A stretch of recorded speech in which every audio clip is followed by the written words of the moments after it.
madera y tradición.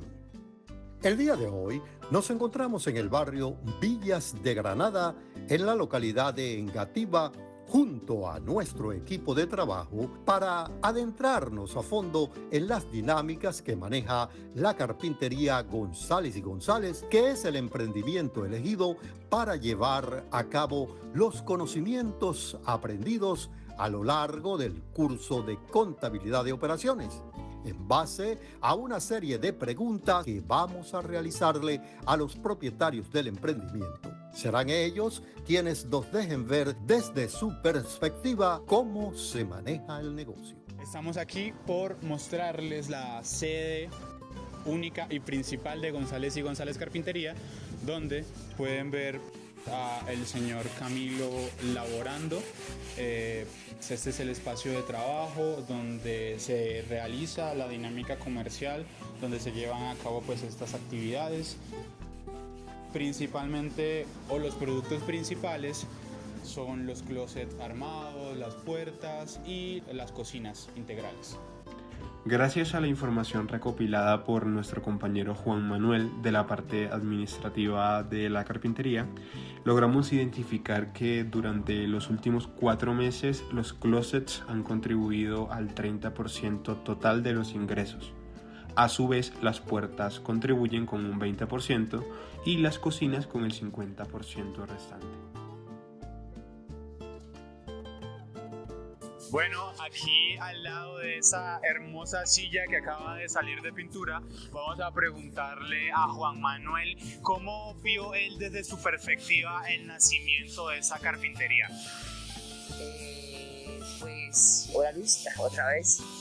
Pues cuando yo estaba muy pequeño, mi papá todavía no trabajaba en la casa. Él lleva 30 años trabajando en las maderas. Mi abuelo fue carpintero. Mi papá pues, fue carpintero desde muy pequeño. Pero pues gracias a las crisis que hubo en familiares en la casa, mi papá consiguió un trabajo ya compuesto fijo, ya compuesto más fijo. Y lo que generó pues que no se sintiera mucho cuando yo estaba muy pequeño, ¿sí? Ya después, a raíz de la pandemia, la empresa donde trabajaba mi papá se quebró y ya se empezó a los inicios de la carpintería González y González. Ya se empezó a ver más, se empezó a ver más como un negocio, más que como un hobby que tenía mi papá, ¿sí? Y a raíz de eso se fue mejorando pasito a pasito, pese a las dificultades que había en esos tiempos y pese a las dificultades que todavía hay.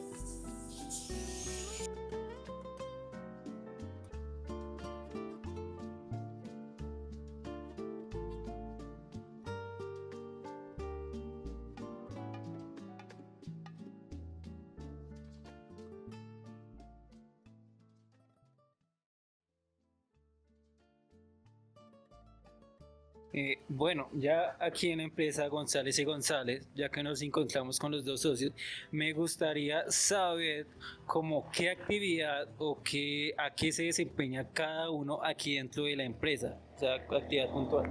Bueno, Cristian, voy a arrancar yo. Yo aquí en la carpintería, yo me dedico a la parte administrativa. Yo trato de pues, controlar los ingresos que tiene la carpintería y tratar con los clientes las cotizaciones. De eso me encargo yo. Y mi papá va a decirte que se encarga. Yo me encargo de trabajar. Me encargo de trabajar.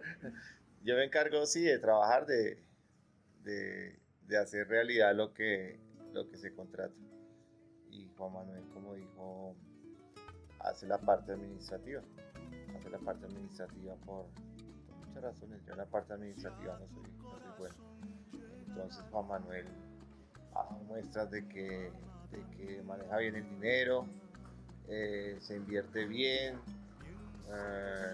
se sacan cuentas exactas de cada gasto, así sea mínimo, uno no lo tiene en cuenta, pero así sea un tornillo, 2 tornillos, uno dice eso vale 50 pesos, pero de 50 en 50 a final de mes puede haber una falla en el resultado. Entonces de todo eso se encarga Juan y yo pues me encargo de la parte de trabajar. Yo armo, pinto, instalo, toda esa parte. Yo pienso que uno debe trabajar en lo que a uno le gusta, Yo trabajo en esto porque me gusta, obviamente necesito la plata, entonces es algo lógico que uno trabaja por el dinero, pero es chévere trabajar en lo que a usted le guste, no en algo que realmente no le guste y que tenga buena entrada, que tenga mucha entrada.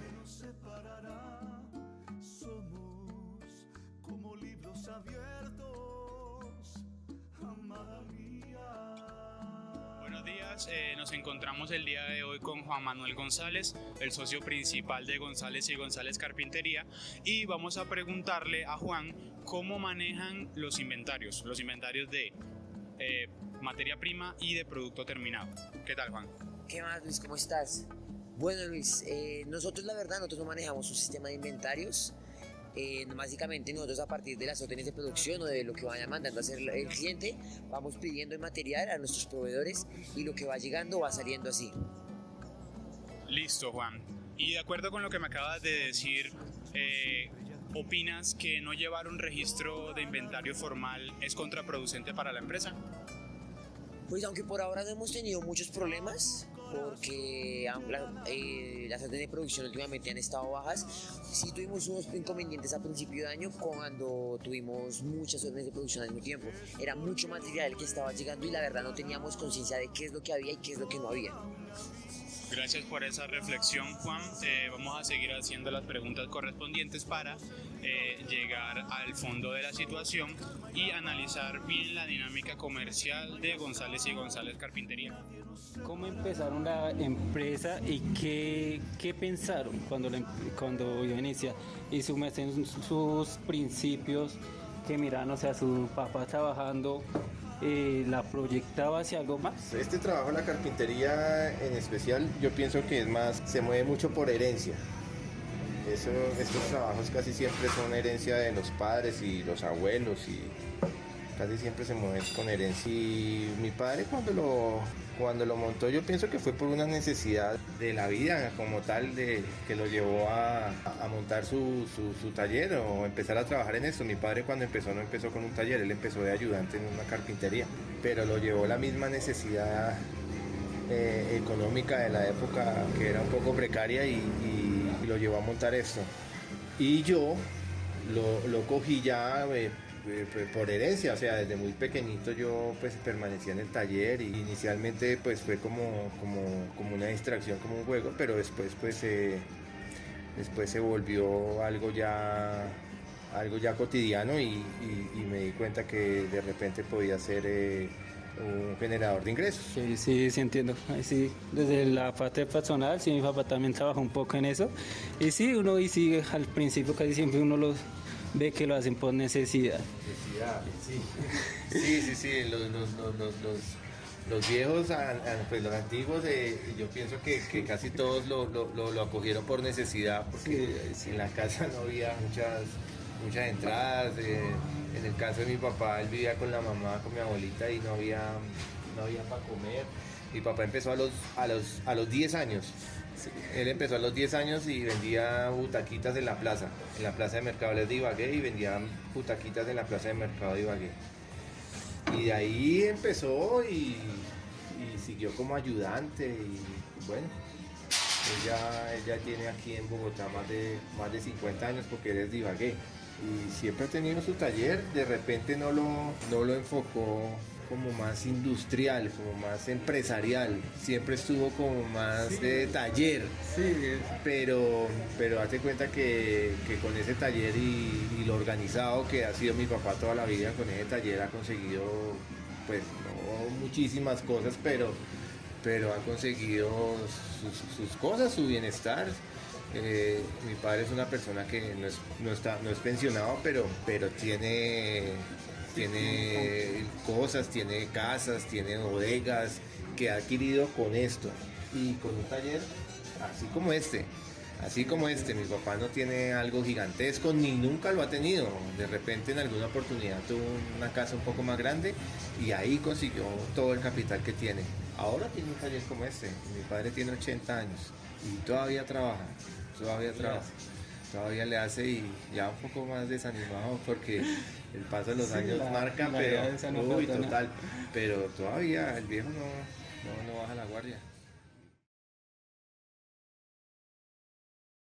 Nosotros somos los latinoamericanos, diría yo, extendiendo el concepto, los ciudadanos más privilegiados del mundo, porque nosotros somos los únicos ciudadanos universales que existen en el planeta Tierra. Mucho más universal es un venezolano que un francés, lo cual no significa ser más culto. Un francés puede ser más culto, pero un venezolano tiene evidentemente mayor capacidad de comprender la humanidad que un europeo, porque un francés es simplemente un francés y no más que un francés. Pero un venezolano es un francés de paso y un noruego también, pero de paso un indio y de paso un negro también. Todo eso es. Nosotros deberíamos de usar ese derecho a la cultura